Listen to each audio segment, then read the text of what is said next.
For years, the ranch sat quietly on the edge of town. A vast stretch of land, fenced strong, its boundaries etched on every map like an unspoken warning. It wasn't flashy, it wasn't modern, but it was steady, timeless, and guarded by a man who valued silence over noise, solitude over power, and tradition over attention. To the growing town, that silence became a disguise.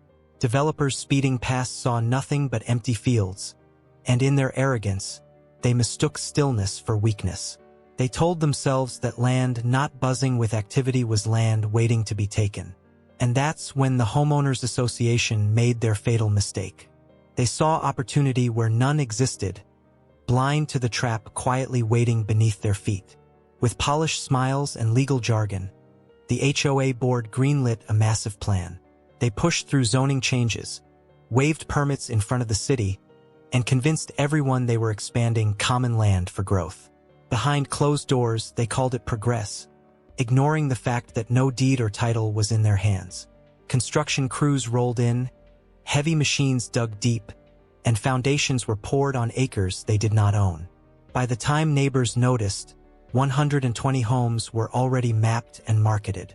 The HOA was proud, boasting about their power and influence. But beneath their self-congratulation, a storm was quietly gathering. The rancher they dismissed as irrelevant was watching, and every shovel of dirt taken from his soil was another piece of evidence for the fight to come. The rancher did not rush. He did not shout or block construction. Instead, he documented. Every survey stake placed in the wrong spot was photographed. Every bulldozer that crossed his fence line was logged with time and date. He kept copies of advertisements, clippings of ribbon-cutting ceremonies, and screenshots of the HOA declaring ownership over land that was never theirs. His silence looked like surrender to outsiders, but it was the silence of a man preparing his case brick by brick. He already had the strongest weapon, paperwork. Title chains stretching back to his grandfather, state-certified surveys marking the borders in black and white, and easements filed with county offices decades ago. These documents had been checked, updated, and stored with care. The HOA thought they had buried him under modern expansion, but they never looked closely enough to see that every foundation they poured was sinking into private soil. Meanwhile, the HOA thrived on arrogance. They held community meetings bragging about their new development. They smiled for the local newspaper and cut ceremonial ribbons in front of cameras. To them, the rancher was nothing more than background scenery, a relic who couldn't keep up with the times. But each photo op, each public boast, only tightened the net he was weaving around them. When the last roof was nailed and the streets of the subdivision gleamed with new asphalt, the rancher's file was complete. He had photographs, maps, and most importantly, proof that not an inch of his land had ever been sold. The homes, the driveways, the playgrounds, all of it sat squarely inside his property lines. The first notices he sent were formal and calm. Certified letters, addressed to the HOA board, the contractors, and the developers outlined trespass and encroachment.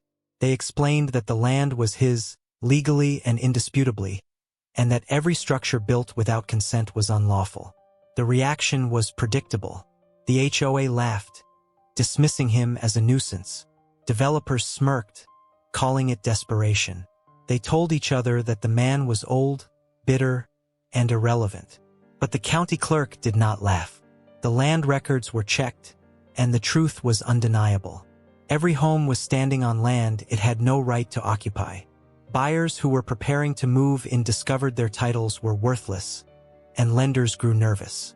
Panic spread faster than the HOA could contain it. What they thought was a quiet rancher had suddenly become the one person holding the future of 120 homes in his hands. Chaos followed. The HOA hired teams of lawyers, each one trying to twist the law into saving them. They argued that the land had been implied as common property, that the rancher had allowed the building by staying silent, even that the benefit of so many families outweighed one man's rights. But the courts saw the truth. The surveys were clear, the deeds were flawless, and the evidence was overwhelming. The HOA had built an entire community on land that never belonged to them. The consequences rippled quickly. Mortgage companies froze loans. Insurance agencies refused coverage. Homebuyers who had signed contracts demanded answers, but the HOA board had none. What was supposed to be the jewel of the town now looked like the biggest mistake in its history. The rancher, though, was not interested in destruction. He could have demanded demolition. He could have forced every family off his property. Instead, he chose a more lasting victory. He offered leases. If the homeowners wanted to stay, they would pay him directly for the land beneath their feet.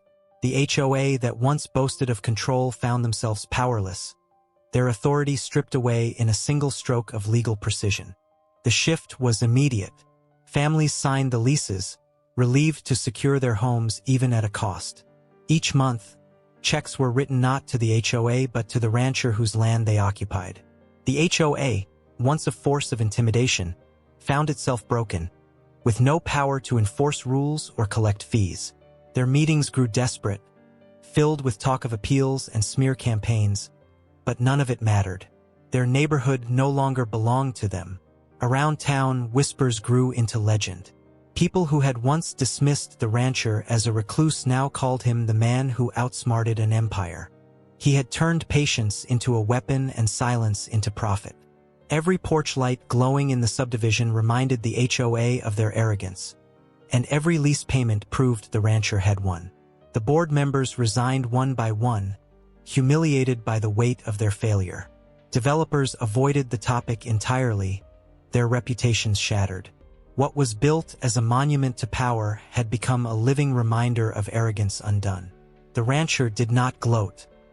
He continued tending his land as he always had, only now with the steady hum of checks arriving like clockwork, each one signed by the people who thought they had taken everything from him. Years later, the subdivision remained, but its identity had changed forever. The tidy lawns and neat driveways no longer reflected the authority of an HOA but the quiet ownership of a single man who had never been fooled. The board that once lorded over residents was gone, dissolved under lawsuits and debts. The rancher had become a landlord without lifting a finger to build, simply by defending what was already his. The lesson spread far beyond the town. Developers whispered about the case when scouting new projects. Homeowners used it as a warning tale. Never underestimate the quiet landowner, and never build where you do not belong. Because sometimes the most dangerous weapon is not anger or noise but paperwork filed carefully and used with patience. The rancher lived simply, never seeking revenge or spectacle. He didn't need to. Every month, the steady stream of lease payments told the story for him. The community that thought they had buried him under progress instead stood as his greatest proof of victory. They built 120 homes on land they never owned. And now, every single family pays the price of that arrogance, month after month, to the man they once thought invisible. They thought they steamrolled a quiet rancher. Instead, they built their dream neighborhood right into his legal trap, and now every home pays him to stay. This was just one of many wild neighborhood stories. If you enjoyed it, make sure to hit subscribe and turn on the bell, because here at QZ Stories, we bring you the craziest tales of revenge, justice, and neighborhood drama.